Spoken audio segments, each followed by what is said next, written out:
সুবহানাল্লাহ ওয়ালহামদুলিল্লাহ লা ইলাহা ইল্লাল্লাহ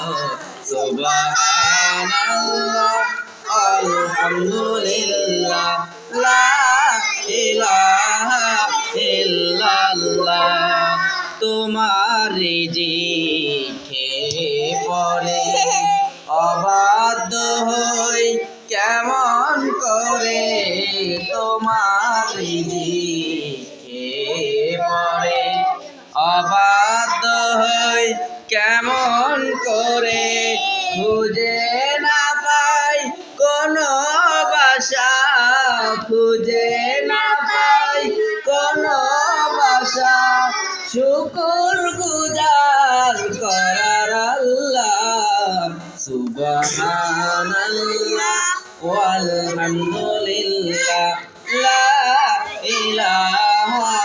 ইল্লাল্লাহ।